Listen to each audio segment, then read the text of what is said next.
लिहून घ्या, तो निर्णय होत नाही. पवारांना हा खेळ फुटीच्याच वेळी कळून चुकला. नाही म्हटलं तरी शरद पवार यांच्या खांद्याला खांदा लावून अजित पवारांनी पक्षाची धुरा सांभाळली होती. मध्यंतरी राजकीय वाटा वेगळ्या झाल्या असल्या तरी कुटुंब म्हणून यात कधीही दरी निर्माण झाली नव्हती. परंतु आता राजकीय दृष्टीने विचार केला तर आता पक्ष नेतृत्वाचा पेच निर्माण झालाय. त्यामुळे सर्वांच्या नजरा आता 85 वर्षीय शरद पवार यांच्या भूमिकेकडे लागल्यात. अजित पवारांच्या जाण्यानं राष्ट्रवादीची सूत्र पुन्हा एकदा ज्येष्ठ नेते व पक्षाचे संस्थापक शरद पवारांच्या जवळ येऊन थांबलेत. पवारांसारख्या वयोवृद्ध नेत्यांना या वयात देखील पक्षाची सूत्र हाती घ्यावी लागण्याची शक्यता राजकीय वर्तुळात उमटताना दिसते. अजित पवारांनंतर केवळ शरद पवार हेच असे सर्वमान्य नाव पुन्हा एकदा चर्चेत आलंय.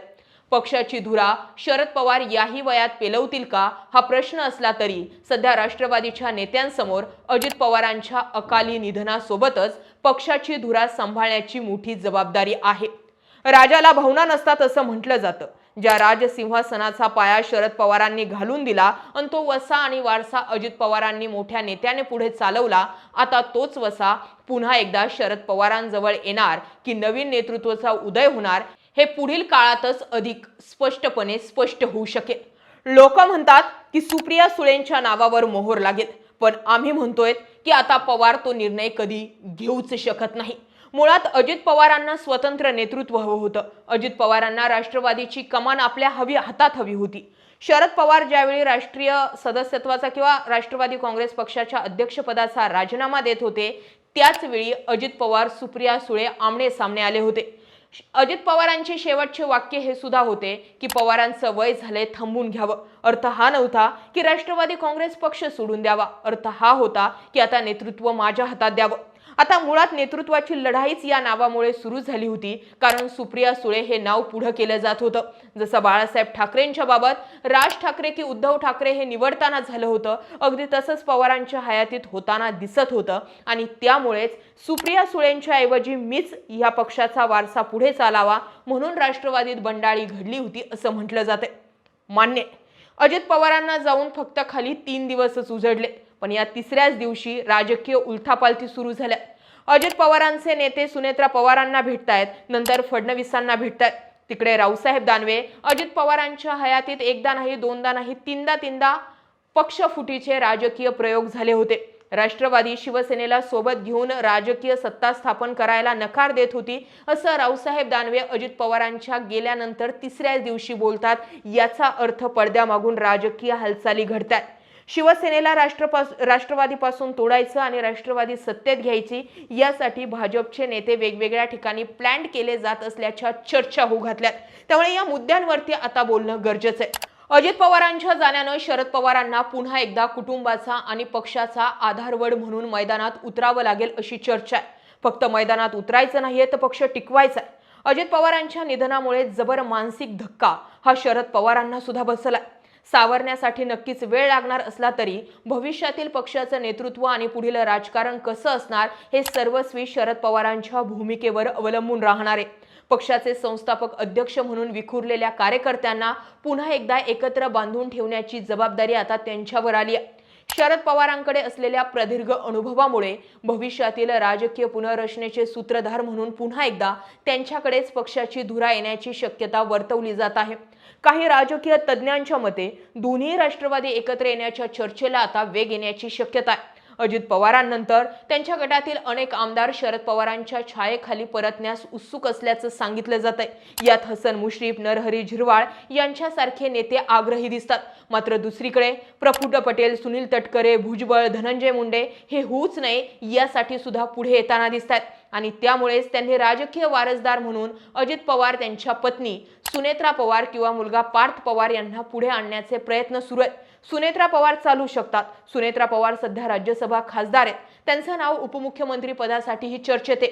पुढील काळात त्यांना राज्याच्या राजकारणात सक्रिय करून उपमुख्यमंत्री आणि पक्षाच्या अध्यक्षा म्हणून जबाबदारी घेण्यासाठी आग्रह केला जाऊ शकतो. दुसरीकडे शरद पवारांचा राजकीय वारसा म्हणून सुप्रिया सुळे यांचा प्रभाव आता केवळ केंद्रातच नाही तर राज्यातील पक्षाच्या संघटनेवरही वाढण्याची चिन्हे आहेत. मात्र अजित पवारांसोबत गेलेले नेते सुप्रिया सुळेंचं नेतृत्व कधीच मान्य करणार नाहीत.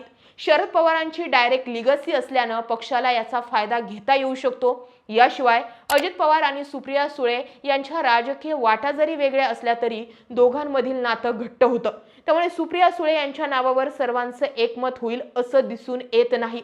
एक वेळ शरद पवारांचे नेते म्हणतील, पण अजित पवारांसोबत गेलेले आमदार कधीच हे म्हणणार नाहीत। त्या जास्त मॅच्युअर आहेत, पण ते सगळ्यांना धरून चालतील अशी शक्यताही फार कमी आहे। त्यांची राजकीय समज देखील प्रगल्भ आहे, पण ती केंद्रात चालू शकते, राज्याच्या राजकारणात नाही। त्यामुळे पक्षातील इतर मोठे नेते जसे प्रफुल्ल पटेल, सुनील तटकरे, छगन भुजबळ यांच्यासारखे ज्येष्ठ नेते हा काळ कसोटीचा यांच्यासाठी ठरेल असं दिसतंय। आणि या नेत्यांनी सुनेत्रा पवार यांना नेतृत्वासाठी पाठिंबा दर्शवला असला तरी भाजपशी असलेल्या युतीमध्ये आपला प्रभाव टिकवून ठेवण्यासाठी त्यांना शरद पवारांशी समन्वय साधावा लागणार आहे। आणि प्रॅक्टिकली पाहता राष्ट्रवादीतील दुहीनंतर या नेत्यांनी अजित पवार यांचं नेतृत्व मान्य केलं होतं। त्यामुळे पुन्हा शरद पवार यांच्याकडे जाऊन बोलणी करताना या नेत्यांना मर्यादा येऊ शकतात असं बोललं जातंय। दुसरीकडे पवार गटाचे नेते आणि पवार कुटुंबियांचे विश्वासू जयंत पाटील यांना पक्षात पूर्णपणे सक्रिय करून पक्षाची धुरा त्यांच्या हाती सोपवण्याची एक शक्यताही काही जाणकार व्यक्त करतात।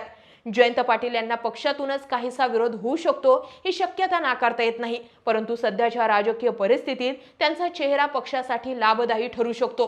पक्षात दोन मतप्रवाह असले तरी सध्या शरद पवार या सर्वांमध्ये काय भूमिका घेणार यावरच पुढील समीकरण अवलंबून आहेत। दुसरीकडे महायुतीत सर्वात मोठा पक्ष तसेच राष्ट्रवादीचा मित्र पक्ष असलेल्या भाजपचीही यात महत्त्वाची भूमिका राहील, कारण अजित पवार यांना महायुतीत ग्रीन सिग्नल देऊन सहभागी करून घेण्यामध्ये मुख्यमंत्री फडणवीस यांचा मोठा वाटा राहिला होता। ज्यावेळी महायुतीत अजित पवार येणार हे निश्चित झालं त्यावेळी भाजपसह शिंदे गटाकडून त्यांच्या येण्याला विरोध झाला होता। अशा वेळी फडणवीस यांनी भाजपच्या दिल्लीतील नेतृत्वाला अजित पवारांबाबत सकारात्मक करून त्यांचा महायुतीतील प्रवेश घडवून आणला होता।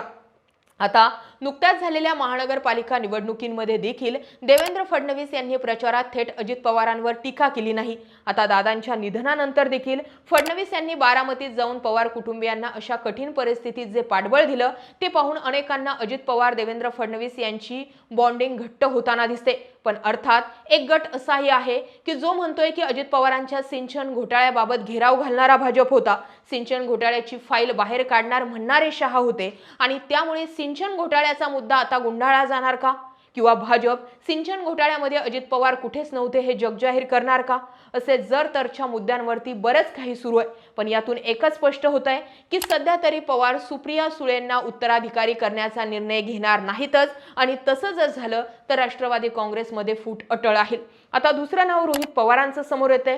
रोहित पवार तितके मॅच्युअर नाहीयेत। रोहित पवार आत्ताच पक्षाचं नेतृत्व करू शकत नाहीये। रोहित पवारांना त्यांचा बालेकिल्ला खाली पोस्टल मतांमध्ये राखता आला होता आणि त्यामुळे स्थानिक नेत्यांची पकड सुद्धा रोहित पवारांना जमवून ठेवता आली नाही। त्यामुळे रोहित पवार पक्षाचे नेते कधीच होऊ शकत नाही। आता या जर तरच्या भूमिकेत सुनेत्रा पवार नाव परफेक्ट बसतं, पण फिरून फिरून सगळं पवारांपाशीच येऊन थांबणारे।